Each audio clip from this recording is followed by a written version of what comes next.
사이다 무비튼. 우리 가족은 나, 남편, 아이 이렇게 셋이서 살고 있는데 가까운 곳에 살고 계신 시어머니가 안 해도 될 말을 주변에 하고 다녀서 짜증나서 살 수가 없을 지경이다.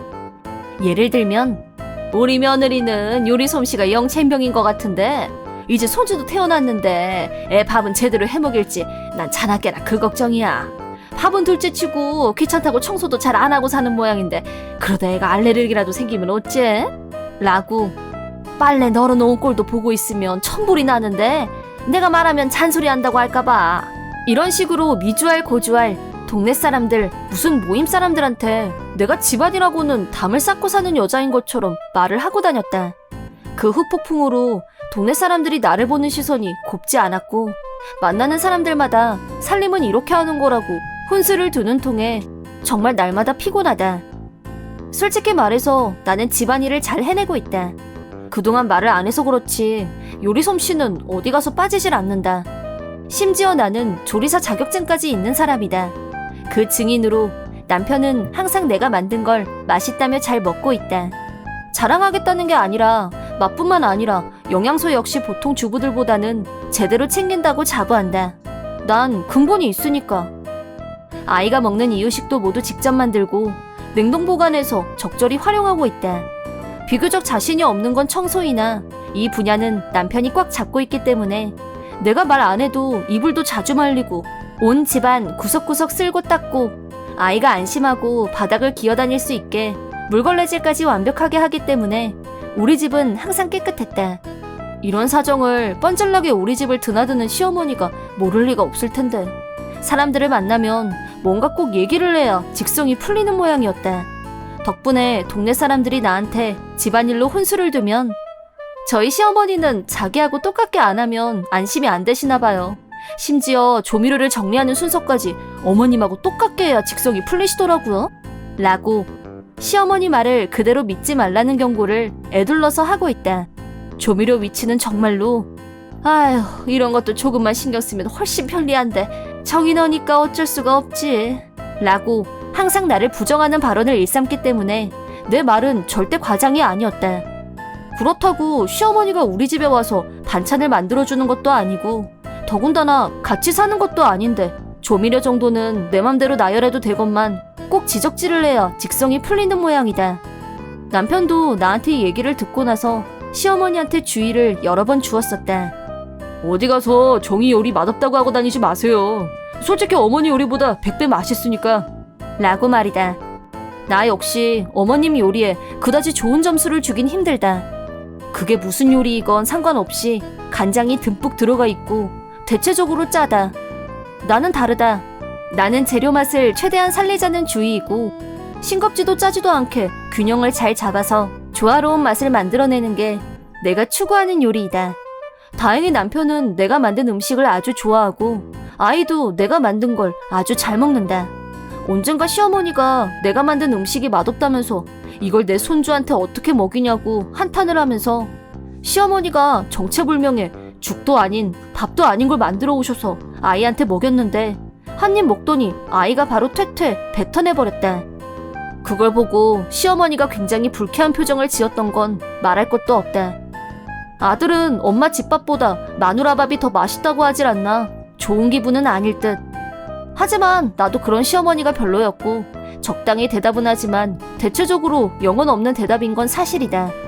그러던 어느 날 4월 초파일에 시댁에 갔는데 시어머니가 정희 너 나 싫어하는 거 다 알아?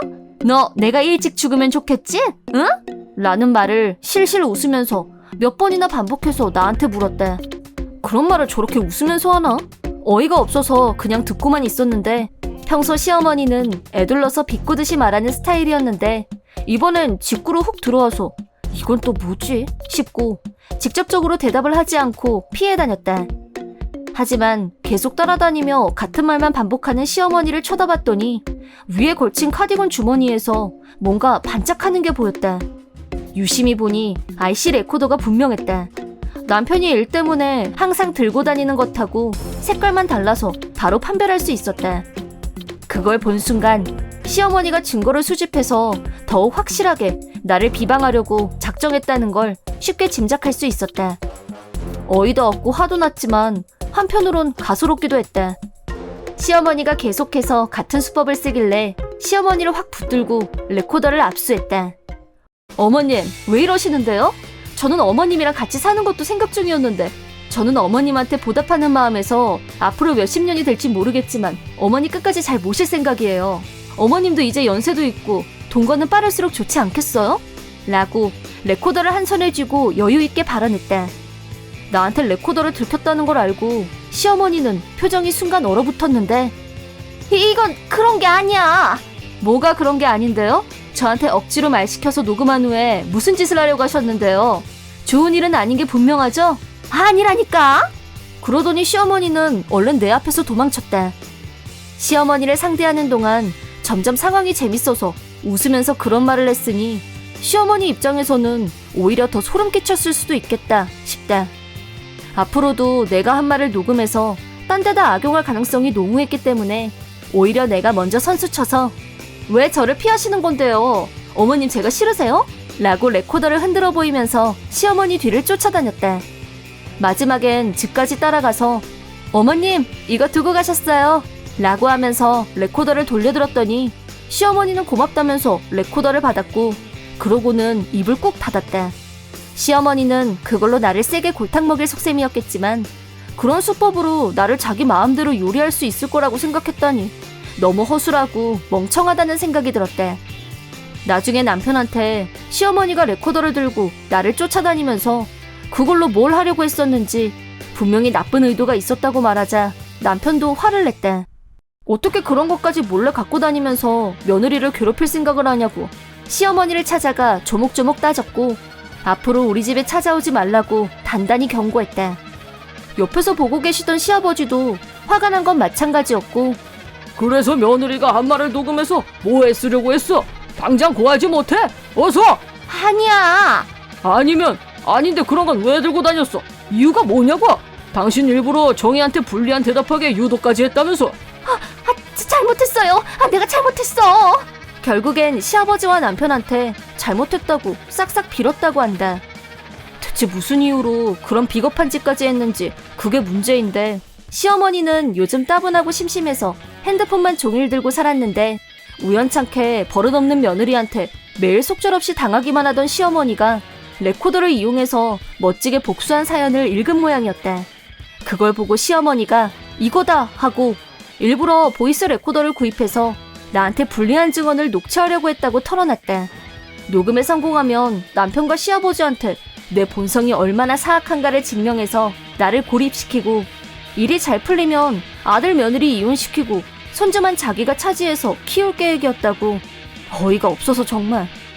그러나 결과는 시아버지와 남편의 분노만 샀고 앞으로 손주 볼 생각은 꿈도 꾸지 말라는 엄중 조치가 내려졌다. 손주가 보고 싶으면 시아버지는 언제든지 오실 수 있으니 시아버지가 레코더에 손주 목소리를 녹음해 줄 테니 손주가 보고 싶으면 그거나 들으라고 했다고 한다. 시아버지와 남편의 멋진 결정에 대찬성. 앞으로 시어머니가 집으로 찾아오는 일은 없을 거고 나를 둘러싼 괴소문도 불식시킬 수 있을 거라고 기대한다. 내가 그렇게 싫으면 차라리 정면에 대고 말을 하지. 그랬으면 나도 얼마든지 속 시원하게 상대해드렸을 텐데. 자기 노은 덫에 자기가 빠진 꼴이다. 이건 복수라고 하기는 좀 약하지만 눈에는 눈, 이에는 이. 시어머니가 몰래 레코더를 숨겨와서 나한테 불리한 발언을 유도했었다고 동네 사람들이 모여서 수다 떠는 곳에 가서 살짝 던져줬더니 예상대로 삽시간에 온 동네에 소문이 쫙 퍼졌다. 덕분에 시어머니에 대한 평판은 점점 하락했고 반작용으로 내 명예는 회복세로 돌아섰다. 시어머니가 밖에 나가면 동네 사람들 시선이 예전 같지 않을 거다. 우리 집은 출입 금지령이 내려졌고 앞으로 시어머니도 자기가 저지른 잘못에 대한 벌을 톡톡히 받았으면 한다. 이번 영상은 어떠셨나요? 재밌게 보셨다면 구독, 좋아요에 댓글까지 달아주시면 감사하겠습니다. 그럼 다음 영상에서 만나요.